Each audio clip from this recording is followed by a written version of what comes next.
ರೇಣುಕಾಸ್ವಾಮಿ ಹತ್ಯೆ ಪ್ರಕರಣದಲ್ಲಿ ನಟ ದರ್ಶನ್, ಪವಿತ್ರ ಗೌಡ ಸೇರಿದಂತೆ ಎಲ್ಲ ಆರೋಪಿಗಳಿಗೂ ಕೂಡ ಖಾಕಿ ಡ್ರಿಲ್ ಮುಂದುವರೆದಿದೆ. ಪೊಲೀಸ್ ಕಸ್ಟಡಿ ಅಂತ್ಯವಾಗಿದ್ದರಿಂದಾಗಿ ಇವತ್ತು ಕೋರ್ಟ್ಗೆ ಆರೋಪಿಗಳನ್ನು ಹಾಜರುಪಡಿಸಲಾಯಿತು. ಆದರೆ ಇನ್ನೂ ವಿಚಾರಣೆ ಬಾಕಿ ಇರೋದ್ರಿಂದಾಗಿ, ತನಿಖೆಗೆ ಇನ್ನೂ ಕೂಡ ಅವರ ಅಗತ್ಯ ಇರೋದ್ರಿಂದಾಗಿ, ಇನ್ನಷ್ಟು ಮಹಜರು ಕೂಡ ಮಾಡೋದಕ್ಕೆ ಇರೋದ್ರಿಂದಾಗಿ ಆರೋಪಿಗಳನ್ನು ಮತ್ತೆ 9 ದಿವಸಗಳ ಕಾಲ ಕೇಳಿದ್ರು. ಆದರೆ 5 ದಿವಸಗಳ ಖಾಕಿ ಕಸ್ಟಡಿಗೆ ಕೋರ್ಟ್ ನೀಡಿದೆ. ಹೀಗಾಗಿ ಎಲ್ಲ ಆರೋಪಿಗಳು ಮತ್ತೆ ಈಗ ಅನ್ನಪೂರ್ಣೇಶ್ವರಿ ನಗರ ಠಾಣೆಯನ್ನು ಸೇರಿದ್ದಾರೆ.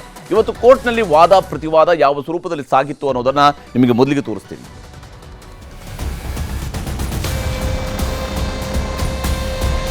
ನಟ ದರ್ಶನ್, ನಟಿ ಪವಿತ್ರ ಗೌಡ ಸೇರಿದಂತೆ ರೇಣುಕಾಸ್ವಾಮಿ ಕೊಲೆ ಕೇಸ್ನ ಎಲ್ಲ ಆರೋಪಿಗಳನ್ನು ಬೆಂಗಳೂರು ನಗರದ 24ನೇ ಎಸಿಎಂಎಂ ಕೋರ್ಟ್ನ ಆರ್ಥಿಕ ಅಪರಾಧಗಳ ವಿಶೇಷ ನ್ಯಾಯಾಲಯದ ಜಡ್ಜ್ ಮುಂದೆ ಹಾಜರುಪಡಿಸಲಾಯಿತು. ಕೋರ್ಟ್ ಹಾಲ್ಗೆ ಬರುತ್ತಲೇ ಪವಿತ್ರ ಗೌಡ ಕಣ್ಣೀರು ಹಾಕಿದ್ರು. ದರ್ಶನ್ ಹಾಗೂ ಪವಿತ್ರ ಗೌಡ ಅವರನ್ನ ಜಡ್ಜ್ ಪ್ರಶ್ನಿಸಿದ್ರು. ಪೊಲೀಸರು ತೊಂದರೆ ಕೊಟ್ಟಿದ್ದಾರೆ, ಇಲ್ಲ ಸ್ವಾಮಿ. ಬಳಿಕ ಸ್ಥಳ ಮಹಜರು, ವಾಹನ ಸೀಸ್ ಬಗ್ಗೆ ಕೋರ್ಟ್ಗೆ ಎಸ್ಪಿಪಿ ಪ್ರಸನ್ನಕುಮಾರ್ ವಿವರಣೆ ನೀಡಿದ್ರು. ಪೊಲೀಸರ ತನಿಖೆ ಅಂಶಗಳ ಬಗ್ಗೆಯೂ ಮಾಹಿತಿ ನೀಡಿದ್ರು. ಆರೋಪಿಗಳ ಮೊಬೈಲ್ ವಶಕ್ಕೆ ಪಡೆಯಲಾಗಿದೆ. ಮೊಬೈಲ್ ಡೇಟಾ ರಿಟ್ರೀವ್ ಮಾಡಬೇಕಿದೆ. ಮೈಸೂರು, ಬೆಂಗಳೂರಿನಲ್ಲಿ ಸ್ಥಳ ಮಹಜರು ಮಾಡಬೇಕಿದೆ. 30 ಲಕ್ಷ ಆರೋಪಿಗಳಿಂದ ವಶಪಡಿಸಿಕೊಳ್ಳಲಾಗಿದೆ. ನ್ಯಾಯಾಲಯಕ್ಕೆ ಮುಚ್ಚಿದ ಲಕೋಟೆಯಲ್ಲಿ ಕೇಸ್ ಡೈರಿ ಸಲ್ಲಿಸಲಾಯಿತು. ರಿಮಾಂಡ್ ಅಪ್ಲಿಕೇಶನ್ ಸಲ್ಲಿಸಿದ್ರು ಪೊಲೀಸರು. ಜಗದೀಶ್ ಮತ್ತು ಅನುಕುಮಾರ್ ನಿನ್ನೆ ವಶಕ್ಕೆ ಪಡೆದಿದ್ದೇವೆ. ಹೆಚ್ಚಿನ ವಿಚಾರಣೆ ಸಲುವಾಗಿ 23ನೇ ತಾರೀಕಿನವರೆಗೆ ಕಸ್ಟಡಿಗೆ ನೀಡುವಂತೆ ಪೊಲೀಸರು ಕೇಳಿದ್ರು. ಈ ವೇಳೆ ಆರೋಪಿಗಳ ಪರ ವಕೀಲ ಅನಿಲ್ ಬಾಬು ಅವರಿಂದ ಪೊಲೀಸ್ ಕಸ್ಟಡಿಗೆ ನೀಡದಂತೆ ಆಕ್ಷೇಪ ಸಲ್ಲಿಸಲಾಯಿತು. ಎರಡೂ ಕಡೆ ವಾದ ಆಲಿಸಿದ ಜಡ್ಜ್ ದರ್ಶನ್, ಪವಿತ್ರ ಸೇರಿ ಆರೋಪಿಗಳನ್ನ ಮತ್ತೆ 5 ದಿನಗಳ ಕಾಲ ಪೊಲೀಸ್ ಕಸ್ಟಡಿಗೆ ಕೊಟ್ಟಿದ್ದಾರೆ. ಸ್ಪೆಸಿಫಿಕ್ ಆಗಿ ದರ್ಶನ್ ಮೇಲೆ ಯಾವುದೇ ತರ ಒಂದು ಓವರ್ಟ್ ಆಕ್ಟ್ ಮೆನ್ಷನ್ ಆಗಿಲ್ಲ. ಸೊ ಅವರು ಬೇಕಾಗಿಲ್ಲ ಪೊಲೀಸ್ ಕಸ್ಟಡಿಗೆ, ಜುಡಿಷಿಯಲ್ ಕಸ್ಟಡಿಗೆ ನಾವು ಕೊಡಿ ಅಂತೇಳಿ ತಾವು ರಿಕ್ವೆಸ್ಟ್ ಮಾಡಿದ್ರು, ಆರ್ಗ್ಯೂ ಮಾಡಿದ್ರು. And more over honourable high court of ಕರ್ನಾಟಕದ ಕೆಲವು ಜಡ್ಜ್ಮೆಂಟ್ಸ್ಗಳಾಗ್ತು. ಆಮೇಲೆ ಸುಪ್ರೀಂ ಕೋರ್ಟನ್ನು ಮೆನ್ಷನ್ ಮಾಡಿ ನಾವು ವಾದ ವಿವಾದ ಮಾಡಿದ್ವು. ಫೈನಲಿ ಎಲ್ಲಾನು ಕೇಳಿ ಆಲ್ಮೋಸ್ಟ್ 9 ಡೇಸ್ ಕೇಳಿದ್ರು. ಅದು 6 ಡೇಸ್ ಫ್ರಮ್ ದಿ 15th ಇಂದ 20th ವರೆಗೆ ಪೊಲೀಸ್ ಕಸ್ಟಡಿ ಕೊಟ್ಟಿದ್ದಾರೆ. Bureau report, news 18. ಇನ್ನು ಪೊಲೀಸರು ರೇಣುಕಾಸ್ವಾಮಿ ಹತ್ಯೆ ಪ್ರಕರಣವನ್ನ ಇಂಚಿಂಚು ಜಾಲಾಡ್ತಾ ಇದ್ದಾರೆ. ಸಣ್ಣ ಸುಳಿವು ಸಿಕ್ಕಿದ್ರು ಕೂಡ ಅದೇ ವಿಚಾರದಲ್ಲಿ ಆಳವಾದಂತಹ ತನಿಖೆಯನ್ನು ಕೂಡ ನಡೆಸ್ತಾ ಇದ್ದಾರೆ. ತನಿಖೆಯ ಚಕ್ರವ್ಯೂಹದಲ್ಲಿ ಸಿಲುಕಿ ದರ್ಶನ್ ಕೂಡ ವಿಲವಿಲ ಒದ್ದಾಡುವಂತಾಗಿದೆ. ಈ ಮಧ್ಯೆ ತನಿಖೆಯ ವೇಳೆ ಮತ್ತಷ್ಟು ಅಚ್ಚರಿಯ ವಿಚಾರಗಳು ಕೂಡ ಒಂದೊಂದಾಗಿ ಬಯಲಾಗ್ತಾ ಇದೆ.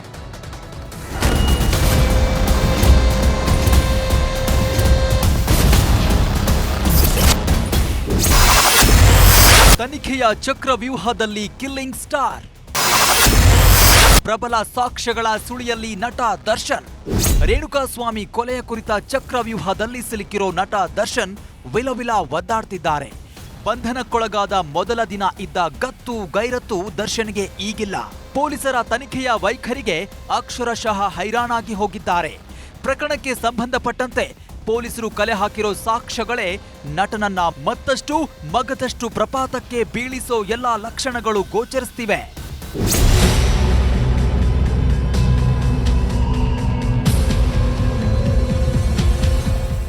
ಇನ್ನು ಪೊಲೀಸರಿಗೆ ಸಿಕ್ಕಿರೋ ಆ ಸಾಕ್ಷಿಗಳು ಯಾವ್ಯಾವು ಅನ್ನೋದನ್ನ ನೋಡೋದಾದ್ರೆ,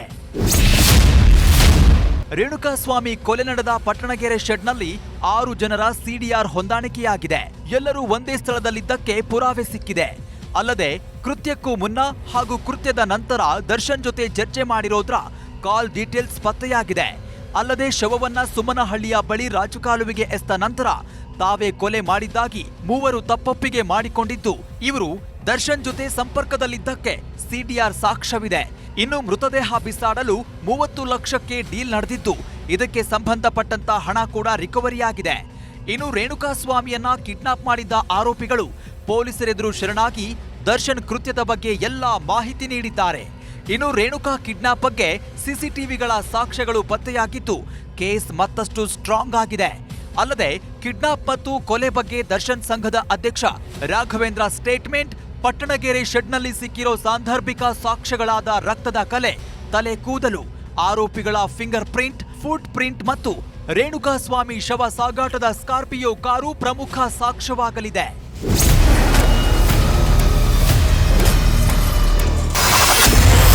ಸ್ಕಾರ್ಪಿಯೋ ಕಾರಿನ ಮೇಲಿದ್ದ ಗುರುತು ನಾಶ.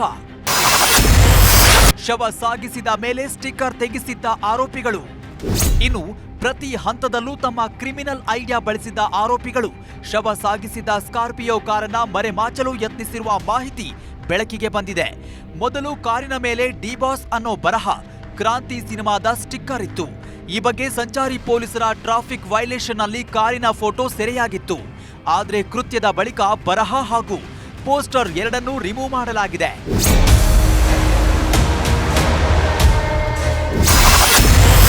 ಶರಣಾಗುವ ಮುನ್ನ ಆರೋಪಿಗಳ ಹೈಡ್ರಾಮಾ.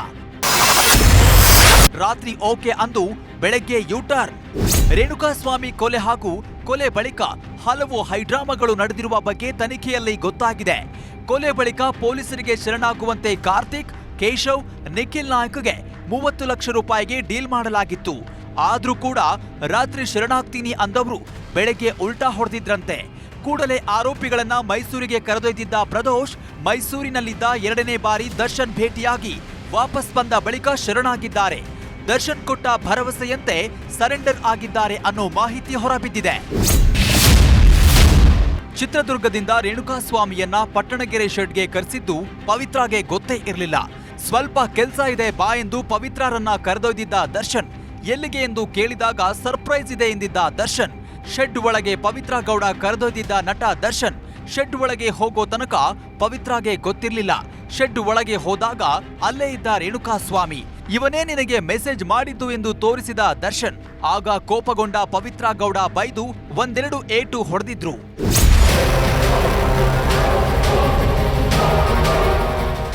ಈ ಎಲ್ಲದರ ಮಧ್ಯೆ ಆರೋಪಿ ಪವನ್ ಅನ್ನ ಬನಶಂಕರಿ 6ನೇ ಹಂತದಲ್ಲಿರುವ ಮನೆಗೆ ಕರೆದೊಯ್ದು ಪೊಲೀಸರು ಸ್ಥಳ ಮಹಜರು ಮಾಡಿದ್ರು. ಈ ವೇಳೆ ಮನೆಯಲ್ಲಿ 5 ಲಕ್ಷ ಹಣ ಪತ್ತೆಯಾಗಿದೆ.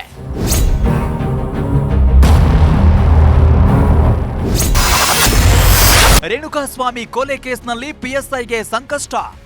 ಇನ್ನು ರೇಣುಕಾಸ್ವಾಮಿ ಕೊಲೆ ಬಳಿಕ ಪ್ರಭಾವಿ ರಾಜಕಾರಣಿ ಸಂಬಂಧಿಯಾಗಿರುವ ಹಾಗೂ 13ನೇ ಆರೋಪಿ ದೀಪಕ್ ಜೊತೆ ಮಾತನಾಡಿದ್ದ ಪಿಎಸ್ಐಗೆ ಸಂಕಷ್ಟ ಎದುರಾಗಿದೆ. ಮೃತದೇಹ ಸಾಗಿಸಲು ಹಾಗೂ ಕಾಲುವೆಯಲ್ಲಿ ಶವ ಬಿಸಾಡಲು ಪಿಎಸ್ಐ ಸಲಹೆ ನೀಡಿದ್ರಂತೆ. ಈ ಬಗ್ಗೆ ದೀಪಕ್ ಜೊತೆ ಪಿಎಸ್ಐ ಮಾತನಾಡಿರೋದಕ್ಕೆ ಸಿಡಿಆರ್ನಲ್ಲಿ ಸಾಕ್ಷ್ಯವಿದ್ದು ಈಗ ಸಂಕಷ್ಟಕ್ಕೆ ಸಿಲುಕಿದ್ದಾರೆ. Bureau report, news 18. ರೇಣುಕಾಸ್ವಾಮಿ ಪ್ರಕರಣದಲ್ಲಿ ದರ್ಶನ್ ಹಾಗೂ ಪವಿತ್ರ ಗೌಡ ಒಂದು ರೀತಿಯಲ್ಲಿ ಸಿಲುಕಿ ಈಗ ವಿಲವಿಲ ಒದ್ದಾಡ್ತಾ ಇದ್ರೆ, ಮತ್ತೊಂದು ಕಡೆಯಲ್ಲಿ ಉಳಿದ ಆರೋಪಿಗಳ ಕತೆ ಬೇರೆಯೇ ಸ್ವರೂಪದಲ್ಲಿದೆ. ಕೆಲ ಆರೋಪಿಗಳ ಕುಟುಂಬದವರ ಪರಿಸ್ಥಿತಿಯನ್ನು ನೋಡಿದರೆ ನಿಜಕ್ಕೂ ಕೂಡ ಮನಕಲಕುತ್ತೆ. ಇನ್ನು ಮೃತ ರೇಣುಕಾಸ್ವಾಮಿ ಕುಟುಂಬದ ಬೆಂಬಲಕ್ಕೆ ಫಿಲಂ ಚೇಂಬರ್ ನಿಂತಿದ್ರೆ, ದರ್ಶನ್ ಕೃತ್ಯಕ್ಕೆ ಅವರ ಮೊದಲ ಗುರು ಕೂಡ ಅಸಮಾಧಾನವನ್ನು ವ್ಯಕ್ತಪಡಿಸಿದ್ದಾರೆ.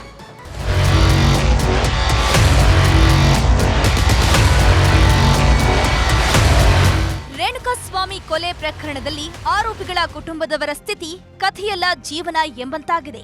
ಡಿ ಬಾಸ್ ಜೊತೆಗೆ ಇದ್ರೆ ನಮ್ಗತ್ತು ಬದಲಾಗತ್ತೆ ಅಂತ ಹೋಗಿದ್ದವರ ಕುಟುಂಬಗಳು ಇದೀಗ ಕಣ್ಣೀರಲ್ಲಿ ಕೈ ತೊಳೆಯುತ್ತಿದೆ.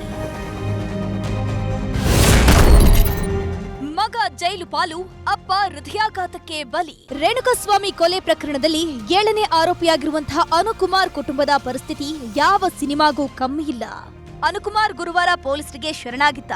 ಅನುಕುಮಾರ್ ಬಂಧನದ ವಿಚಾರ ತಿಳಿತಾ ಇದ್ದಂತೆ ಅವರ ತಂದೆ ಚಂದ್ರಪ್ಪ ಹೃದಯಾಘಾತದಿಂದ ಸಾವನ್ನಪ್ಪಿದ್ದಾರೆ. ಮನೆ ಮಗ ಬಂಧನವಾದ ಸುದ್ದಿ ಕೇಳಿ 55 ವರ್ಷದ ಚಂದ್ರಪ್ಪಗೆ ಲೋ ಬಿಪಿ ಉಂಟಾಗಿದ್ದು ತಕ್ಷಣ ಅವರನ್ನ ಆಸ್ಪತ್ರೆಗೆ ದಾಖಲಿಸಲಾಗಿತ್ತು. ಆದ್ರೆ ಆಸ್ಪತ್ರೆಯಲ್ಲಿ ಹೃದಯಾಘಾತದಿಂದ ಸಾವನ್ನಪ್ಪಿದ್ದಾರೆ. ಒಂದ್ ಕಡೆ ಮಗ ಜೈಲು ಪಾಲು, ಮತ್ತೊಂದ್ ಕಡೆ ಮನೆಯ ಹಿರಿಯನ ಸಾವಿನಿಂದ ಕುಟುಂಬಸ್ಥರು ಆಘಾತಕ್ಕೊಳಗಾಗಿದ್ದಾರೆ. ಅವ್ನು ಬರೋವರೆಗೂ ನಾವು ಅದರಿಂದ ತೆಗಿಯಲ್ಲ. ಅವ್ನು ಬರ್ಲಿ ಅಂತಾನೆ ನಾವು ಆ ವ್ಯವಸ್ಥೆ ಮಾಡಿದೀವಿ ಸರ್. ಕರೆಸ್ರಿ ಸರ್, ಅವನು ಅಪರಾಧ ಮಾಡಿಲ್ಲ. ನನ್ನ ಮಗ ಬರ್ತಾನೆ ಅಂತಾನೆ ನಮ್ಮಪ್ಪ ಸತ್ರು ಸರ್. ಮಗ ಅಂತ ಪ್ರಾಣ ಬಿಟ್ಟು ಸರ್. ಇಷ್ಟು ನೋವು ಕೊಡಬಾರ್ದು ಬಡವರಿಗೆ. ನನ್ನ ಮಗಗೆ ಒಂದ್ ಸ್ವಲ್ಪ ವ್ಯವಸ್ಥೆ ಮಾಡ್ರಿ ಬರೋದು. ನನ್ನ ಮಗ ಅಲ್ಲೇ ಇದ್ರೆ ನಾವ್ ಇಲ್ಲೇ ಸಾಯ್ತೀವಿ ಸರ್. ನನ್ ಗಂಡ ಸತ್ತಂಗೆ ನಾನು ಸತ್ ಬಿಡ್ತೀನಿ ಅಷ್ಟೇ ನಾವು ಕೇಳ್ಕಿದ್ದು ಸರ್. ನಮ್ ಕೈಯಾಗ ನನ್ ಮಗ ಅಲ್ಲೇ ಇದ್ರು ನಮ್ ಕೈಯಾಗ ಬಿಡಿಸ್ಕೊಂಬರೋ ಶಕ್ತಿನೇ ಇಲ್ಲ ಸರ್ ನಮ್ಗೆ. ಆರೋಪಿ ಅನುಕುಮಾರ್ ಬರೋವರೆಗೂ ಶವ ಸಂಸ್ಕಾರ ಮಾಡೋದಿಲ್ಲ ಅಂತ ಕೂತಿದ್ರು ಕುಟುಂಬದ ಸದಸ್ಯರು. ಹೀಗಾಗಿ ಪೊಲೀಸರು ತಂದೆಯ ಅಂತಿಮ ವಿಧಿವಿಧಾನದಲ್ಲಿ ಪಾಲ್ಗೊಳ್ಳಲು ಅನುಕುಮಾರ್ಗೆ ಅವಕಾಶವನ್ನು ಮಾಡಿಕೊಟ್ರು. ಇದು ಅನುಕುಮಾರ್ ಕುಟುಂಬದ ಪರಿಸ್ಥಿತಿಯಾದ್ರೆ, ಇತ್ತ ಕಾರು ಚಾಲಕ ರವಿ ಕುಟುಂಬದ ಸದಸ್ಯರದ್ದು ಕೂಡ ಕಣ್ಣೀರ ಕಹಾನಿ. ದರ್ಶನ್ ಜೊತೆ ಫೋಟೋ ಆಸೆಗೆ ಹೋದ ತಪ್ಪಿಗಾಗಿ ಕಂಬಿ ಎಣಿಸೋ ಪರಿಸ್ಥಿತಿ ನಿರ್ಮಾಣವಾಗಿದೆ. ದರ್ಶನ್ ಕೇಸ್ನಲ್ಲಿ ರವಿ, ಅನು, ಜಗ್ಗ ಸಿಕ್ಕಿ ಹಾಕಿಕೊಂಡಿದ್ದೇ ರೋಚಕ. ಬಾಸ್ ಅನ್ನ ಮೀಟ್ ಮಾಡಿಸ್ತೇನೆ ಅಂತ ಜಗ್ಗು ಅನು ರವಿಗ್ ನಂಬಿಸಿದ್ದ. ಡಿ ಬಾಸ್ ಜೊತೆಗೆ ಫೋಟೋ ತೆಗೆಸ್ತೇನೆ ಅಂತ ಈ ರಘು ಹೇಳಿದ್ದ. ರಘು ಸೂಚನೆಯಂತೆ ಕಾರು ತಂದಿದ್ದ ಆರೋಪಿ ರವಿ. ನಂತರ ರವಿಯ ಕಾರಿನಲ್ಲಿ ರೇಣುಕಾ ಸ್ವಾಮಿಯನ್ನ ಅಪಹರಿಸಲಾಗಿತ್ತು. ಇದೀಗ ಫೋಟೋ ಆಸೆಗೆ ಸಿಕ್ಕಿ ಬಿದ್ದಿರೋ ರವಿ ಕುಟುಂಬವು ಬೀದಿಗೆ ಬಂದಿದೆ. ಬಾಡಿಗೆಗೆ ಬನ್ನಿ ಅಂತ ಕರೆದೊಯ್ದಿದ್ದಾರೆ. ಪ್ರಕರಣಕ್ಕೂ ರವಿಗೂ ಯಾವುದೇ ರೀತಿಯ ಸಂಬಂಧವಿಲ್ಲ ಅಂತಿದ್ದಾರೆ ಗರ್ಭಿಣಿಯಾಗಿರೋ ರವಿ ಪತ್ನಿ ಕವಿತಾ. ಹಳ್ಳಿಯಲ್ಲಿರೋದು ನೂರಾರು ಜನ ನೂರಾರು ತರ ಮಾತಾಡ್ತಿದ್ದಾರೆ ಸರ್. ಇನ್ನೊಂದು ಅವನು ಎಷ್ಟು ದುಡ್ಡು ಇಸ್ಕೊಂಡಿದ್ನೋ ಏನೋ ಅನ್ನೋ ರೀತಿ ಮಾತಾಡ್ತಿದ್ದಾರೆ ಸರ್. ಈ ಅಪವಾದನೆಂತೂ ನಾವು ಸಹಿಸ್ಕೊಳಕ್ಕೆ ಆಗಲ್ಲ ಸರ್. ನಾವು 1 ರೂಪಾಯಿ ದುಡ್ಡು ತಿಂದಿಲ್ಲ ಸರ್. ಡಿಬಾಸ್ ಅಂತ ಹೋದವರ ಪರಿಸ್ಥಿತಿ ಹೀಗಾದ್ರೆ ಮತ್ತೊಂದೆಡೆ ಯಾದಗಿರಿ ಜಿಲ್ಲೆಯ ದರ್ಶನ್ ಅಭಿಮಾನಿಗಳ ಸಂಘದ ಅಧ್ಯಕ್ಷ ರಾಜು ಎಂಬಾತ ಪಂಚರ್ ಅಂಗಡಿ ಯುವಕನಿಗೆ ಕೊಲೆಯ ಬೆದರಿಕೆ ಹಾಕಿದ್ದಾನೆ. ಬಾಸ್ ಎಂದು ಯಾಕೆ ಬಕೆಟ್ ಹಿಡಿತೀರಿ ಎಂದಿದ್ದ ಅಭಿ ಎಂಬಾತನಿಗೆ ಜೀವಂತವಾಗಿ ಸುಡೋದಾಗಿ ಬೆದರಿಸಿದ್ದ ರಾಜು ಈಗ ಕಾಕಿ ಬಲೆಗೆ ಬಿದ್ದಿದ್ದಾನೆ. ಯಾದಗಿರಿದ ಜಿಲ್ಲಾಧ್ಯಕ್ಷ ದರ್ಶನ್ದ ಒಂದ್ಗಿನ ಮೆಸೇಜ್ ಬರ್ದ್ ನಿಮ್ಗಂದ್ರಾಗ ನಿನ್ನಿಂದ ಮೆಸೇಜ್ ಹಾಕಿಂದಪ್ಪ ಅಂದ್ರ ಪೂರ ಏನ್ ಖಾಲಿ ಮಾಡಿಸ್ತಾರ ಅಡ್ಡ ತಿಡ್ಡ ಆ ಬಾಸ್ ಈ ಬಾಸ್ ಅನ್ಕೊ ಕುಂತಲ್ಲ ಮತ್ ನಿನ್ ಪಂಚರ್ ಸಂಘಟನೆ ಇಡೋಲ್ಲ ನೋಡಿ. ಯಾರು ಪಂಚರ್ ಖಾಲಿ ಮಾಡ್ತಾರ ಮನಿ ಸಂಘಟನೆ ಬೆಂಕಿ ಹಚ್ತಾರ ಬಂದ್. ದರ್ಶನ್ ಅಂಡ್ ಗ್ಯಾಂಗ್ ಒಂದ್ ಕಡೆಯಾದ್ರೆ ಇತ್ತ ಚಿತ್ರದುರ್ಗದಲ್ಲಿ ರೇಣುಕಾ ಸ್ವಾಮಿ ಕುಟುಂಬಕ್ಕೆ ಸಾಂತ್ವನ ಹೇಳೋ ಕೆಲಸ ಆಗ್ತಿದೆ. ರೇಣುಕಾ ಸ್ವಾಮಿ ಮನೆಗೆ ಫಿಲ್ಮ್ ಚೇಂಬರ್ ಅಧ್ಯಕ್ಷರು ಸದಸ್ಯರು ಭೇಟಿ ನೀಡಿ ಸಾಂತ್ವನ ಹೇಳಿದ್ರು. ಮಗನ ಸಾವಿಗೆ ನ್ಯಾಯ ಕೊಡಿಸಿ ಅಂತ ಕೈ ಮುಗಿದು ಬೇಡಿಕೊಂಡ್ರು ರೇಣುಕಾ ಸ್ವಾಮಿ ತಂದೆ. ಚೇಂಬರ್ ಕಡೆಯಿಂದ ರೇಣುಕಾ ಸ್ವಾಮಿ ಕುಟುಂಬಕ್ಕೆ 5 ಲಕ್ಷದ ಚೆಕ್ ನೀಡಿದ್ರು ಅಧ್ಯಕ್ಷ ಎನ್ಎಂ ಸುರೇಶ್. ರೇಣುಕಾ ಸ್ವಾಮಿ ಪತ್ನಿ ಸಹನಾ ಹೆಸರಿಗೆ 2.05 ಲಕ್ಷದ ಚೆಕ್, ಅಪ್ಪ ಶಿವನಗೌಡ್ರ ಹೆಸರಿಗೆ 2.5 ಲಕ್ಷ ಹಣ ಸೇರಿಸಿ ಒಟ್ಟು 5 ಲಕ್ಷದ ಚೆಕ್ ಅನ್ನ ಕೊಡಲಾಗಿದೆ. ಮೊದಲನೇದಾಗಿ ರೇಣುಕಾ ಸ್ವಾಮಿಯವರ ಕುಟುಂಬಕ್ಕೆ ಸಂತಾಪ ಸೂಚನೆಗೋಸ್ಕರ ಮಾತ್ರ ಬಂದಿದ್ವಿ. ಇದ್ರ ಬಗ್ಗೆ ಸಂಪೂರ್ಣ ಮಾಹಿತಿಯನ್ನು ಪ್ರೆಸ್ ಮೀಟ್ ಮಾಡಿದ್ವಿ. ಆದರೂ ಕೂಡ ನಮ್ಮ ಧರ್ಮ, ನಮ್ಮ ಕರ್ತವ್ಯ, ಕಾನೂನು ನಡೆಯಲಿ, ಕಾನೂನು ಪ್ರಕಾರ ಕಾನೂನು ಏನು ತಗೊಡುತ್ತೋ ಅದಕ್ಕೆಲ್ಲ ನಾವೆಲ್ಲ ಗೌರವ ಕೊಡಬೇಕು. ಭಾಳ ಬೇಜಾರಾಯಿತು ತಂದೆ ತಾಯಿ ನೋಡಿ, ಆ ಧರ್ಮಪತಿಯವರು ಭಾಳ ನೋವಾಯಿತು. ನಮಗೂ ಅಣ್ಣ ತಮ್ಮ ಅಕ್ಕ ತಂಗಿದ್ದಾರೆ. ಮಾನವೀಯತೆ ಮೌಲ್ಯಗಳು ಇಟ್ಕೊಂಡು ನಾವು ಯಾವುದೇ ಕಾರಣಕ್ಕೂ ಬಂದಿಲ್ಲ. ಓನ್ಲಿ ಸಂತಾಪ ಸೂಚನೆ ಮಾಡೋಕ್ಕೋಸ್ಕರ ಬಂದಿದ್ವಿ. ಇವರು ಸಂತಾಪ ಸೂಚನೆ ಕೊಟ್ಟು ಅವರು ಧೈರ್ಯ ಕೊಡೋಂಥ ಕೆಲಸ ಮಾಡಬೇಕಾಗಿತ್ತು. ನಾವು ಚಿತ್ರಪರ ಕ್ಷಮೆ ಕೂಡ ನಮ್ಮ ಹಿರಿಯರೆಲ್ಲ ಕೇಳ್ಕೊಂಡ್ರು. ಇದಾಗಿದ್ದ ಇನ್ಸಿಡೆಂಟ್ಗೆ ವ್ಯವಸ್ಥೆ ಅಪಾಲಜಿ ಕೇಳಿದ್ದೀವಿ. ನಾವೆಲ್ಲರೂ ಬಂದಿರೋದು ರೇಣುಕಾ ಸ್ವಾಮಿ ಅವರ ಕುಟುಂಬಕ್ಕೆ ಸಾಂತ್ವನ ಹೇಳಬೇಕು, ಅವ್ರಿಗೆ ಧೈರ್ಯ ತುಂಬಬೇಕು. ನಿಮ್ಮ ಜೊತೆ ನಾವಿದ್ದೀವಿ ಅಂತಕ್ಕಂಥ ಮಾತನ್ನ ಹೇಳಿ ಧೈರ್ಯ ತುಂಬೋದಕ್ಕೆ ಮಾತ್ರ ನಾವು ಬಂದಿದ್ದೀವಿ ವಿನಃ ಇನ್ಯಾವುದೇ ರಾಜಿ ಸೂತ್ರಕ್ಕೆ ನಾವು ಬಂದಿಲ್ಲ. ಆ ಕುಟುಂಬಕ್ಕೆ ನ್ಯಾಯ ಸಿಗ್ಬೇಕು. ಇದು ಚಿತ್ರರಂಗದ ಎಲ್ಲರೂ ಹೊಣೆ ಅಲ್ಲ. ಇದಕ್ಕೆ ಒಬ್ಬ ವ್ಯಕ್ತಿ ಹೊಣೆ ಆಗ್ತಾರೆ, ಸಂಬಂಧಪಟ್ಟಂತ ವ್ಯಕ್ತಿ ಹೊಣೆ ಆಗ್ತಾರೆ. ಹಾಗಾಗಿ ಇಡೀ ಚಿತ್ರರಂಗ ಇವತ್ತು ಅವರೊಬ್ಬರಿಂದ ನಾವೆಲ್ಲರೂ ಕೂಡ ತಲೆ ತಗ್ಗುವಂತ ಒಂದು ಪರಿಸ್ಥಿತಿ ನಿರ್ಮಾಣ ಆಗಿದೆ. ಫಿಲ್ಮ್ ಚೇಂಬರ್ ಪರಿಹಾರವನ್ನು ಕೊಟ್ಟು ಸಾಂತ್ವನ ಹೇಳಿದೆ. ಆದ್ರೆ ದರ್ಶನ್ ಬ್ಯಾನ್ ಬಗ್ಗೆ ಕಾದು ನೋಡುವ ತಂತ್ರವನ್ನ ಮಾಡ್ತಿದೆ. ಈ ಎಲ್ಲದರ ಮಧ್ಯೆಯೇ ನಟ ದರ್ಶನ್ ರ ಮೊದಲ ಗುರು, ಸಿನಿಮಾಗೆ ಪರಿಚಯಿಸಿದ ಅಡ್ಡಂಡ ಕಾರ್ಯಪ್ಪ ನ್ಯೂಸ್ 18 ಜೊತೆಗೆ ಮಾತನಾಡಿದ್ದಾರೆ. ಪವಿತ್ರ ಗೌಡ ಎಂಬ ಶನಿಯಿಂದ ಆ ಸ್ಟಾರ್ಗೆ ಈ ಗತಿ ಬಂತು ಅಂತ ಹೇಳಿದ್ರು. ಶನಿ ಅವನ ಹೆಗಲೇರಿ ಒಬ್ಬನಿಗೆ ಶನಿ ಹಿಡಿಯೋದು ಅಂತ ಹೇಳ್ತಾರೆ. ಅದು ಮೂಢನಂಬಿಕೆ ಆಗಿರ್ಬೋದು. ಆದರೆ ಈ ಶನಿ ಅಂತ ಹೇಳೋದು ದರ್ಶನ್ನ ಶನಿ ಪವಿತ್ರ ಗೌಡನ ರೂಪದಲ್ಲಿ ಕುಳಿತಿತ್ತು ಅವನ ಹೆಗಲಲ್ಲಿ. ಒಂದು ಅದ್ಭುತವಾದ ಹೆಂಡತಿ, ಅವನ ಕಷ್ಟ ಕಾಲದಲ್ಲಿ ಆದವಳು ವಿಜಯಲಕ್ಷ್ಮಿ, ಒಂದು ಸುಂದರವಾದ ಒಂದು ಮಗ, ಬದುಕು ಅವನ ಕಣ್ಣು ಮುಂದೆ ಇರುವಾಗ ಈ ಶನಿನ ಕಟ್ಟಿಕೊಂಡು, ಈ ಶನಿಗಾಗಿ ಆ ರೇಣುಕಾ ಸ್ವಾಮಿ ಏನೋ ಅವನು ಕೂಡ ಏನೋ ಬೇಡದನ್ನು ಅವನಿಗೆ ಬೇಡದಾಗಿತ್ತು. ಆದರೆ ಅಲ್ಲೊಂದು ಬದುಕಿದೆಯಲ್ಲ ಪಾಪ, 23 ವರ್ಷದ ಹುಡುಗಿ, 6 ತಿಂಗಳ ಗರ್ಭಿಣಿ, ಅಲ್ಲೊಂದು ಬದುಕಿದೆಯಲ್ಲ. ಈ ಪವಿತ್ರ ಗೌಡನ ಥರನೇ ಒಂದು ಹೆಣ್ಣು ಮಗು ಅಲ್ಲವ ಅದು.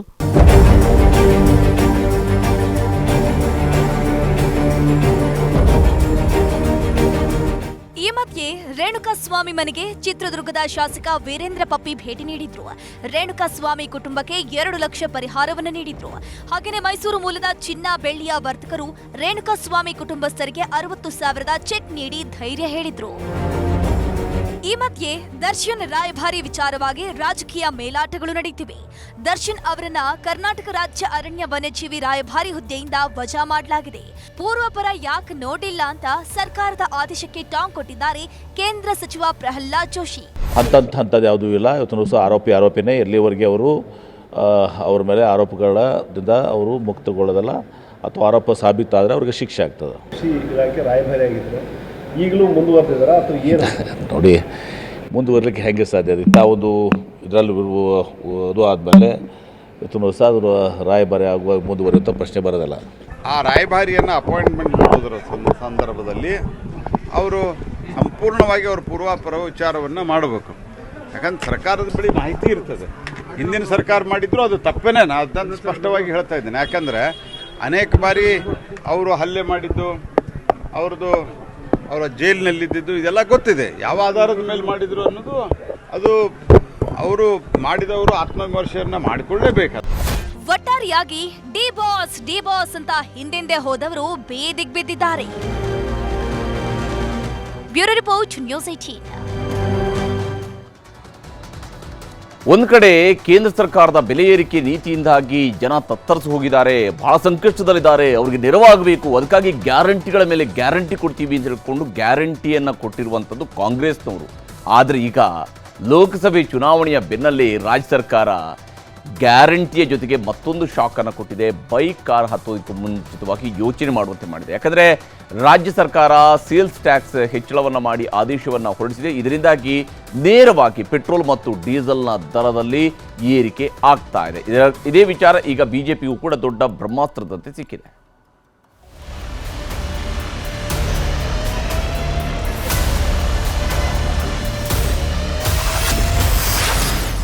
ತಕ್ಷಣದಿಂದಲೇ ಪೆಟ್ರೋಲ್ ಡೀಸೆಲ್ ಬೆಲೆ ಏರಿಕೆ,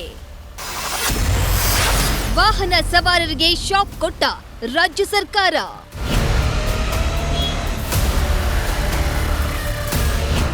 ಈಗಾಗಲೇ ದುಬಾರಿ ದುನಿಯಾ ಅಂತ ಜನರು ಆಳುವ ಸರ್ಕಾರದ ವಿರುದ್ಧ ಆಕ್ರೋಶ ವ್ಯಕ್ತಪಡಿಸುತ್ತಿರುವ ಈ ಕಾಲದಲ್ಲಿ ರಾಜ್ಯ ಸರ್ಕಾರ ಏಕಾಏಕಿ ಪೆಟ್ರೋಲ್ ಹಾಗೂ ಡೀಸೆಲ್ ದರ ಏರಿಕೆ ಮಾಡಿದ್ದು ವಾಹನ ಸವಾರರು ಅಷ್ಟೇ ಅಲ್ಲದೆ ಸಾರ್ವಜನಿಕರಿಗೂ ಟೆನ್ಷನ್ ಶುರುವಾಗಿದೆ.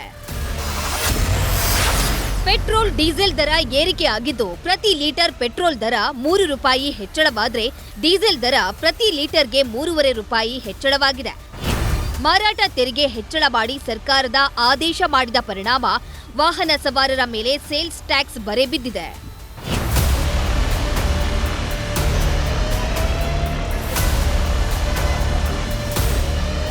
ಪೆಟ್ರೋಲ್ ಡೀಸೆಲ್ ಬೆಲೆ ಏರಿಕೆಯಿಂದ ಜನರಿಗೆ ದಿಕ್ಕು ತೋಚದಂತಾಗಿದೆ. ವಿಷಯ ತಿಳಿಯುತ್ತಿದ್ದಂತೆ ಪೆಟ್ರೋಲ್ ಬಂಕ್ಗಳು ಜನರಿಂದ ತುಂಬಿ ತುಳುಕಿತ್ತು. ಪರಿಷ್ಕೃತ ದರ ಜಾರಿಯಾಗುವ ಮೊದಲೇ ಇಂದಿನ ದರಕ್ಕೆ ಪೆಟ್ರೋಲ್ ಹಾಕಿಸಿಕೊಳ್ಳುವುದಕ್ಕೆ ಜನ ಕ್ಯೂ ನಿಂತಿದ್ರು. ಬೆಲೆ ಏರಿಕೆ ವಿಚಾರ ಕೇಳಿ ಕೆಲ ವಾಹನ ಸವಾರರು ಆಕ್ರೋಶ ಹೊರಹಾಕಿದ್ರು. ಹೀಗೆ ದರ ಏರಿಕೆ ಮಾಡಿದ್ರೆ ಏನು ಮಾಡಬೇಕು, ಜೀವನ ಸಾಗಿಸುವುದಕ್ಕೆ ಬಹಳ ಕಷ್ಟವಾಗುತ್ತೆ ಅಂತ ಕಿಡಿಕಾರಿದ್ರು. ಸೆಂಟ್ರಲ್ ಗವರ್ಮೆಂಟ್ ಅವರು ಏನು ಜಾಸ್ತಿ ಮಾಡಿಲ್ಲ, ರಾಜ್ಯ ಸರ್ಕಾರಕ್ಕೆ ಎಲ್ಲ ಬಿಟ್ಟಿ ಕೊಟ್ಟು ಜನಗಳ ತಲೆ ಮೇಲೆ 4 ರೂಪಾಯಿ 3 ರೂಪಾಯಿ ಹೇಳ್ತಾರೆ. ಎಲ್ಲಿಂದ ಪ್ರಿಂಟ್ ಮಾಡ್ತಾರೆ ದುಡ್ಡನ್ನ? ಜನ ಯಾವ ತರ ಮಾಡ್ಬೇಕಂತ ಹೇಳಿ? ಏನ್ ಸಂಬಳ ನಮ್ಗೆ ಏಕದಮ್ 1000 ರೂಪಾಯಿ ಜಾಸ್ತಿ ಮಾಡ್ಬಿಡ್ತಾರ? ಇವರು ಹಗಲು ತವರ ಮಾಡ್ಕೊಂಡು ಜನಗಳಿಗೆಲ್ಲ ಯಾಮಾರಿಸ್ಕೊಂಡು ಆ ಭಾಗ್ಯ ಈ ಭಾಗ್ಯ ಕೊಡಂತ ನಾವು ಹೇಳಿದ್ವಾ? ತುಂಬಾ ಮಿಡಲ್ ಕ್ಲಾಸ್ ಅವರು ಸಡನ್ಲಿ ರೇಟ್ ಜಾಸ್ತಿ ಮಾಡಿದ್ರೆ ಸಮಸ್ಯೆ ಆಗುತ್ತೆ. ಇವಾಗ ಕಾರಣ ಅಂತ ಏನೋ ಗೊತ್ತಿಲ್ಲ, ಸಡನ್ಲಿ 3 ರೂಪಾಯಿ ಜಾಸ್ತಿ ಮಾಡಿದರೆ ನಮಗೆ ತುಂಬಾ ಸಮಸ್ಯೆ ಆಗ್ತಿದೆ. ಈ ಗ್ಯಾರಂಟಿ ಸಮಸ್ಯೆನೇ ಗೊತ್ತಿಲ್ಲ ಅಥವಾ ಇದಾಗಿರ್ತಾ ಗೊತ್ತಿಲ್ಲ, ಒಟ್ಟು ತುಂಬಾ ಸಮಸ್ಯೆ ಆಗ್ತಿದೆ. ಸಡನ್ಲಿ 3 ರೂಪಾಯಿ ನಮ್ಗೆ ತುಂಬಾ ಬರ್ಡನ್ ಆಗ್ತಾ ಇದೆ. ಪೆಟ್ರೋಲ್ ಡೀಸೆಲ್ ದರ ಏರಿಕೆ ಮಾಡಿದ್ರೆ ಕೇವಲ ವಾಹನ ಸವಾರರಿಗೆ ಮಾತ್ರ ಸಂಕಷ್ಟ ತರಲ್ಲ, ಜೊತೆಗೆ ದವಸ ಧಾನ್ಯ ಸಾಗಾಟ ಸೇರಿದಂತೆ ಎಲ್ಲಾ ವಸ್ತುಗಳ ದರ ಏರಿಕೆ ಆಗುವ ಸಾಧ್ಯತೆ ಇದೆ. ದರ ಏರಿಕೆಯಿಂದ ಜನಸಾಮಾನ್ಯರು ಕಂಗಾಲಾಗಿದ್ದಾರೆ ಎಂದು ಕಿಡಿಕಾರುತ್ತಿದ್ದ ಕಾಂಗ್ರೆಸ್ ಸರ್ಕಾರ ಇದೀಗ ತಾನೇ ಪೆಟ್ರೋಲ್ ಡೀಸೆಲ್ ದರ ಏರಿಕೆ ಮಾಡಿದ್ದು ವಿರೋಧ ಪಕ್ಷದ ಕಣ್ಣು ಕೆಂಪಾಗುವಂತೆ ಮಾಡಿದೆ. ಆದರೆ ಸರ್ಕಾರ ಸಮರ್ಥಿಸಿಕೊಳ್ಳುವ ಕೆಲಸ ಮಾಡಿದೆ. ಮಾನ್ಯ ಮುಖ್ಯಮಂತ್ರಿಗಳು ತಮ್ಮ ಬಂಡತನವನ್ನ ಬಿಟ್ಟು ತತ್ಕ್ಷಣ ಇವತ್ತೇನು ಪೆಟ್ರೋಲ್ 3 ರೂಪಾಯಿ ಏರಿಸಿರ್ತಕ್ಕಂಥದ್ದು, ಡೀಸೆಲ್ಗೆ 3.5 ರೂಪಾಯಿ ಏರಿಸಿರ್ತಕ್ಕಂಥದ್ದು ತತ್ಕ್ಷಣದಲ್ಲಿ ಹಿಂಪಡಿಬೇಕು. ನಾವು ಇಲ್ಲ ರಾಜ್ಯಾದ್ಯಂತ ಈಗಾಗಲೇ ಹೋರಾಟ ಕರೆ ಕೊಟ್ಟಿದ್ದೇವೆ. ಮುಂದಿನ ಸೋಮವಾರ ಇವತ್ತು ರಾಜ್ಯಾದ್ಯಂತ ಎಲ್ಲ ಜಿಲ್ಲಾ ಕೇಂದ್ರಗಳಲ್ಲಿ ಭಾರತೀಯ ಜನತಾ ಪಾರ್ಟಿ ಪ್ರತಿಭಟನೆ ಮಾಡ್ತೇವೆ, ಹೋರಾಟ ಮಾಡ್ತೇವೆ. ಬೇರೆ ಬೇರೆ ರಾಜ್ಯಕ್ಕೆ ಕಂಪೇರ್ ಮಾಡಿದ್ರು ಕೂಡ ನಾವು ಕಡಿಮೆ ಇರಬೇಕು ಅಂತ ಉಳಿದು ಇಷ್ಟಾದರೂ ಕೂಡ ನಮ್ಮ ರಾಜ್ಯ ಸಹ ಬೇರೆ ರಾಜ್ಯಕ್ಕಿಂತ ಕಡಿಮೆ ಇರ್ತದೆ. ಹೀಗಾಗಿ ಇಲ್ಲಿ ರೆವೆನ್ಯೂ ಸಹ ಲಾಸ್ ಆಗ್ತಾ ಇದೆ ಮತ್ತು ಅಭಿವೃದ್ಧಿಗೆ ಬೇಕಲ್ಲ ದುಡ್ಡು. ಮತ್ತೆ ಕಂಪೇರ್ ಟು ಅದರ್ ಸ್ಟೇಟ್ಸ್ ನಾವು ಇದೀವಿ, ಅದನ್ನು ನೋಡ್ಕೊಂಡು ಅದನ್ನು ರ್ಯಾಷನಲೈಸ್ ಮಾಡ್ಕೊತಾ ಇದ್ದಾರೆ. ರಾಜಕೀಯ ನಾಯಕರು ಪರ ವಿರೋಧ ರಾಜಕೀಯ ಹೇಳಿಕೆಯೇ ಇರಬಹುದು, ಆದರೆ ಪೆಟ್ರೋಲ್ ಡೀಸೆಲ್ ದರ ಏರಿಕೆ ಮುಂದಿನ ದಿನಗಳಲ್ಲಿ ಸಂಕಷ್ಟ ತಂದೊಡ್ಡುವ ಸಾಧ್ಯತೆ ಹೆಚ್ಚಾಗಿದೆ. ಈ ದರ ಏರಿಕೆ ಮುಂದಿನ ದಿನಗಳಲ್ಲಿ ಪರಿಣಾಮ ಬೀರುವ ಸಾಧ್ಯತೆ ಇದೆ. ಹಂಸ ಶ್ಯಾಮಲಾ, ನ್ಯೂಸ್ 18. ಇನ್ನು ಪೋಕ್ಸೋ ಕೇಸ್ನಲ್ಲಿ ಬಂಧನದ ಭೀತಿಯಿಂದ ಯಡಿಯೂರಪ್ಪನವರು ಏನೋ ಪಾರಾಗಿದ್ದಾರೆ. ಇದರ ನಡುವೆ ಇದೇ ವಿಚಾರದ ಸುತ್ತಲೂ ಕೂಡ ರಾಜಕೀಯದ ಆರೋಪ ಪ್ರತ್ಯಾರೋಪ ತೀವ್ರ ಸ್ವರೂಪವನ್ನು ಪಡ್ಕೊಳ್ತಾ ಇದೆ. ಕಾಂಗ್ರೆಸ್ ವಿರುದ್ಧ ಕಮಲ ಪಕ್ಷದ ನಾಯಕರು ಮುಗಿಬಿದ್ದಿದ್ರೆ ಈಗ ರಾಹುಲ್ ವಿರುದ್ಧದ ಕೇಸನ್ನ ಪ್ರಸ್ತಾಪಿಸಿ ಮುಖ್ಯಮಂತ್ರಿ ಸಿದ್ದರಾಮಯ್ಯನವರು ಕೂಡ ತಿರುಗೇಟು ಕೊಟ್ಟಿದ್ದಾರೆ.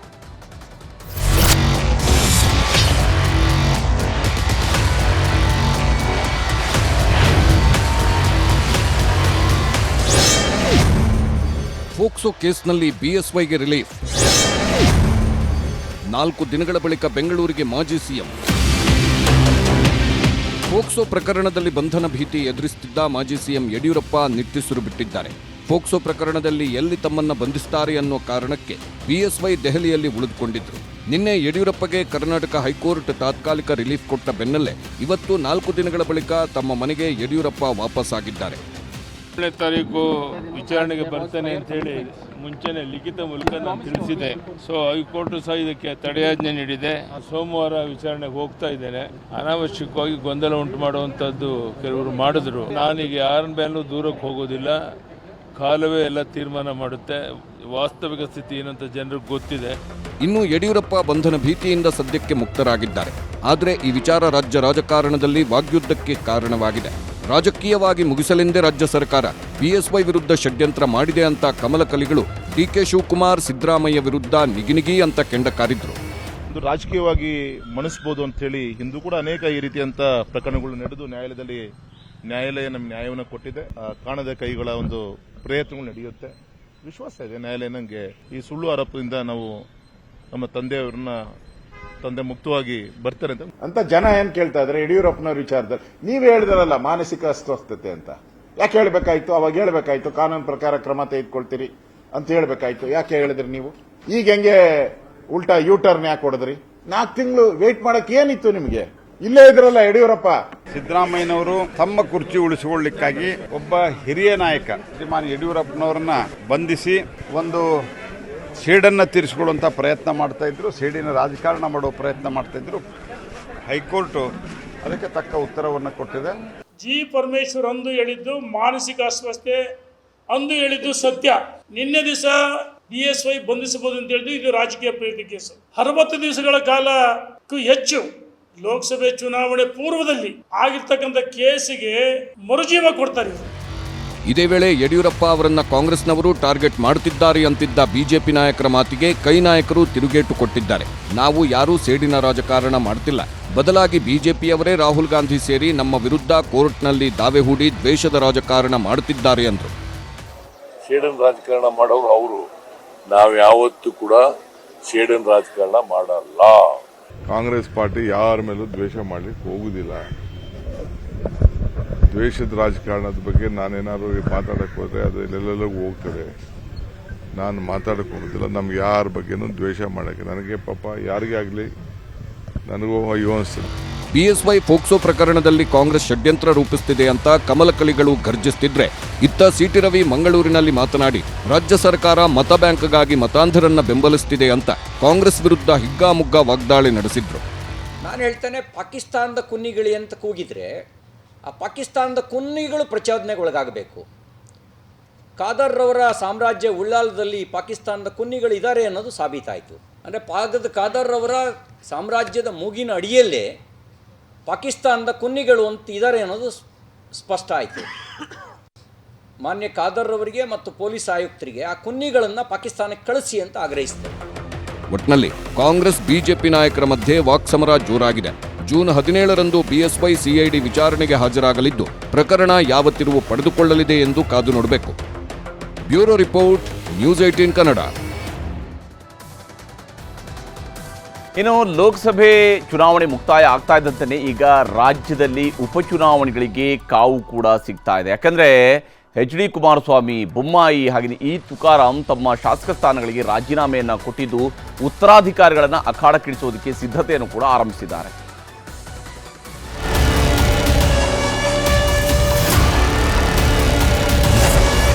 ಲೋಕಸಮರ ಬೆನ್ನಲ್ಲೇ ಉಪಚುನಾವಣೆಗೆ ಅಖಾಡ ಸಜ್ಜು. ಸಂಸದ ಸ್ಥಾನಕ್ಕೆ ಆಯ್ಕೆ, 3 ಕ್ಷೇತ್ರಗಳು ಖಾಲಿ. ಕಳೆದ 2 ತಿಂಗಳಿಂದ ರಾಜ್ಯದಲ್ಲಿ ಲೋಕಸಭೆ ಚುನಾವಣೆಯ ಗುಂಗು ಜೋರಾಗಿತ್ತು. ಈ ಬೆನ್ನಲ್ಲೇ ಇದೀಗ ಶೀಘ್ರದಲ್ಲೇ ರಾಜ್ಯದ 3 ವಿಧಾನಸಭಾ ಕ್ಷೇತ್ರಗಳಿಗೆ ಚುನಾವಣೆ ಘೋಷಣೆಯಾಗಲಿದೆ. ಚನ್ನಪಟ್ಟಣ ಕ್ಷೇತ್ರದ ಶಾಸಕರಾಗಿದ್ದ ಎಚ್.ಡಿ. ಕುಮಾರಸ್ವಾಮಿ, ಶಿಗ್ಗಾವಿ ಕ್ಷೇತ್ರದ ಶಾಸಕರಾಗಿದ್ದ ಬಸವರಾಜ ಬೊಮ್ಮಾಯಿ, ಸಂಡೂರು ಕ್ಷೇತ್ರದ ಶಾಸಕರಾಗಿದ್ದ ಎ. ತುಕಾರಾಂ ಸಂಸತ್ಗೆ ಆಯ್ಕೆಯಾಗಿದ್ದರಿಂದ ತಮ್ಮ ತಮ್ಮ ಸ್ಥಾನಗಳಿಗೆ ರಾಜೀನಾಮೆ ನೀಡಿದ್ದಾರೆ. ಹೀಗಾಗಿ 3 ಕ್ಷೇತ್ರಗಳಲ್ಲಿ ಚುನಾವಣೆಗೆ ನಾಯಕರು ಅಣಿಯಾಗ್ತಿದ್ದಾರೆ.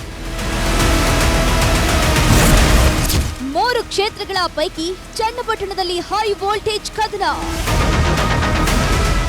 ಇನ್ನು 3 ಕ್ಷೇತ್ರಗಳ ಪೈಕಿ ಚನ್ನಪಟ್ಟಣ ಉಪಚುನಾವಣೆಯು ಈ ಬಾರಿ ಹಿಂದೆಂದಿಗಿಂತಲೂ ಹೆಚ್ಚು ಕಾವು ಪಡೆಯುವಂತಹ ಎಲ್ಲಾ ಲಕ್ಷಣಗಳು ಗೋಚರಿಸುತ್ತಿವೆ.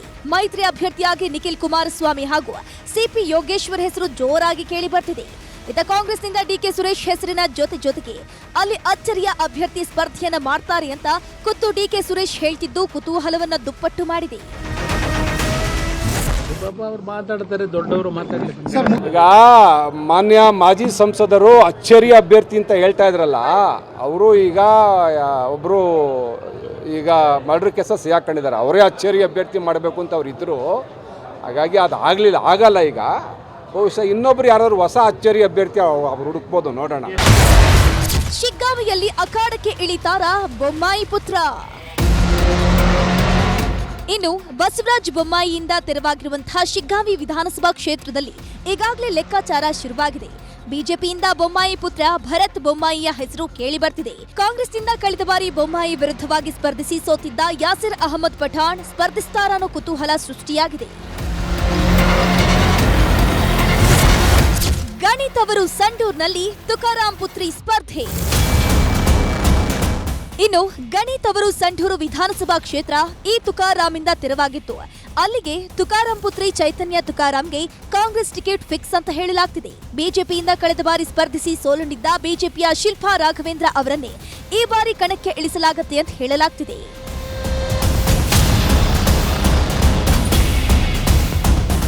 ಕೆಲವೇ ದಿನಗಳಲ್ಲಿ ಉಪಚುನಾವಣೆ ಘೋಷಣೆಯಾಗೋ ಸಾಧ್ಯತೆ ಇದ್ದು ಈಗಾಗಲೇ ಕ್ಷೇತ್ರದಲ್ಲಿ ಯಾರಿಗೆ ಟಿಕೆಟ್ ಕೊಟ್ರೆ ಪರಿಣಾಮ ಏನು ಅನ್ನೋ ಲೆಕ್ಕಾಚಾರಗಳು ಶುರುವಾಗಿದೆ. Bureau report, news 18. ಈಗ ರಾಜ್ಯ ಮತ್ತು ರಾಷ್ಟ್ರದ ಮತ್ತಷ್ಟು ಸುದ್ದಿಗಳನ್ನ ಕ್ವಿಕ್ ಆಗಿ ನೋಡೋಣ. ಕೇಂದ್ರ ಸಚಿವರಾದ ಬಳಿಕ ಚನ್ನಪಟ್ಟಣಕ್ಕೆ ಆಗಮಿಸಿದ ಎಚ್.ಡಿ. ಕುಮಾರಸ್ವಾಮಿಗೆ ಅದ್ಧೂರಿ ಸ್ವಾಗತವನ್ನು ಕೋರಿದ್ರು. ಇದೇ ವೇಳೆ ಎಚ್ಡಿಕೆ ವಿವಿಧ ಅಭಿವೃದ್ಧಿ ಯೋಜನೆಗಳಿಗೆ ಚಾಲನೆ ನೀಡಿದ್ರು. ಬಳಿಕ ಸ್ವಕ್ಷೇತ್ರ ಮಂಡ್ಯಕ್ಕೆ ತೆರಳಿ ಅಭಿನಂದನಾ ಕಾರ್ಯಕ್ರಮದಲ್ಲಿ ಭಾಗಿಯಾದರು. ರಾಜ್ಯದಲ್ಲಿ ಮತ್ತೆ 3 ಡಿಸಿಎಂ ಹುದ್ದೆಗಳ ಚರ್ಚೆ ಮುನ್ನೆಲೆಗೆ ಬಂದಿದೆ. ಉಪಮುಖ್ಯಮಂತ್ರಿ ಕುರ್ಚಿ ಮೇಲೆ ಸತೀಶ್ ಜಾರಕಿಹೊಳಿ ಕಣ್ಣಿಟ್ಟಿದ್ರು. ಆದ್ರೀಗ ಡಿಸಿಎಂ ಹುದ್ದೆಯನ್ನ ನಾನು ಕೇಳೇ ಇಲ್ಲ ಅಂತ ಹೇಳ್ಕೊಂಡಿದ್ದಾರೆ. ತುಮಕೂರಿನಲ್ಲಿ ಜನರು ಕಲುಷಿತ ನೀರನ್ನು ಸೇವಿಸಿ ಅಸ್ವಸ್ಥಗೊಂಡ ಹಿನ್ನೆಲೆಯಲ್ಲಿ ಗ್ರಾಮಕ್ಕೆ ಆರ್ ಅಶೋಕ್ ಭೇಟಿ ನೀಡಿದ್ರು. ಈ ವೇಳೆ ಅಧಿಕಾರಿಗಳ ವಿರುದ್ಧ ಗ್ರಾಮಸ್ಥರು ದೂರಿನ ಸುರಿಮಳೆಗೈದಿದ್ದಾರೆ. ತಪ್ಪಿತಸ್ಥ ಅಧಿಕಾರಿಗಳ ವಿರುದ್ಧ ಕ್ರಮ ಕೈಗೊಳ್ಳುವಂತೆ ವಿಪಕ್ಷ ನಾಯಕ ಸರ್ಕಾರಕ್ಕೆ ಆಗ್ರಹಿಸಿದ್ದಾರೆ. ಯುವರಾಜ್ ಪತ್ನಿ ವಿರುದ್ಧ ಸಪ್ತಮಿ ಗೌಡ ಮಾನಹಾನಿ ಮೊಕದ್ದಮೆ ದಾಖಲಿಸಿದ್ದಾರೆ. ನಟಿಗೆ 10 ಕೋಟಿ ಪರಿಹಾರವನ್ನು ನೀಡುವಂತೆ ವಕೀಲರು ಶ್ರೀದೇವಿ ಭೈರಪ್ಪಗೆ ಲೀಗಲ್ ನೋಟಿಸ್ ಕಳಿಸಿದ್ದಾರೆ. ನರೇಂದ್ರ ಮೋದಿ ನೇತೃತ್ವದ ಎನ್ಡಿಎ ಸರ್ಕಾರ ಜುಲೈ 22ರಂದು ತನ್ನ ಮೊದಲ ಆಯವ್ಯಯ ಮಂಡಿಸಲಿದೆ. 7ನೇ ಬಾರಿಗೆ ನಿರ್ಮಲಾ ಸೀತಾರಾಮನ್ ಅವರು ಬಜೆಟ್ ಮಂಡಿಸಲಿದ್ದಾರೆ. ಇದಕ್ಕೆ ಪೂರ್ವಭಾವಿಯಾಗಿ ಜುಲೈ 3ರಂದು ಆರ್ಥಿಕ ಸಮೀಕ್ಷೆ ಪ್ರಕಟಿಸುವ ಸಾಧ್ಯತೆ ಇದೆ. ದೆಹಲಿಯಲ್ಲಿ ನೀರಿಗೆ ಹಾಹಾಕಾರ ಶುರುವಾಗಿದೆ. ನೀರಿನ ಸಮಸ್ಯೆಯನ್ನ ಬಗೆಹರಿಸುವಲ್ಲಿ ವಿಫಲವಾದಂತಹ ಸರ್ಕಾರದ ವಿರುದ್ಧ ಕಾಂಗ್ರೆಸ್ ಪ್ರತಿಭಟಿಸಿದೆ. ಇತ್ತ ಆಪ್ ಸರ್ಕಾರದ ವಿರುದ್ಧ ಬಿಜೆಪಿ ಕೂಡ ಪ್ರತಿಭಟಿಸಿದೆ. ಕೇಂದ್ರ ಸಚಿವ ಸುರೇಶ್ ಗೋಪಿ ಹೇಳಿಕೆ ಭಾರೀ ಸಂಚಲನವನ್ನೇ ಸೃಷ್ಟಿಸಿದೆ. ಮಾಜಿ ಪ್ರಧಾನಿ ದಿವಂಗತ ಇಂದಿರಾ ಗಾಂಧಿಯನ್ನ ಭಾರತದ ಮಾತೆ ಎಂದು ಬಣ್ಣಿಸಿದ್ದಾರೆ. ಜೊತೆಗೆ ಕೆ ಕರುಣಾಕರನ್ ಅವರನ್ನ ಧೈರ್ಯಶಾಲಿ ಆಡಳಿತಗಾರ ಅಂತ ಹೊಗಳಿದ್ದಾರೆ. ಉತ್ತರಾಖಂಡದ ರುದ್ರಪ್ರಯಾಗದ ಋಷಿಕೇಶ ಬದ್ರಿನಾಥ್ ಹೆದ್ದಾರಿಯಲ್ಲಿ 23 ಪ್ರಯಾಣಿಕರಿದ್ದ ಟೆಂಪೋ ಟ್ರಾವೆಲರ್ ಆಳವಾದ ಕಮರಿಗೆ ಬಿದ್ದಿದೆ. ಇದರಿಂದ 10 ಜನರು ಸಾವನ್ನಪ್ಪಿದ್ದಾರೆ. ಘಟನೆಗೆ ಪುಷ್ಕರ್ ಸಿಂಗ್ ಧಾಮಿ ಸಂತಾಪವನ್ನು ಸೂಚಿಸಿದ್ರು.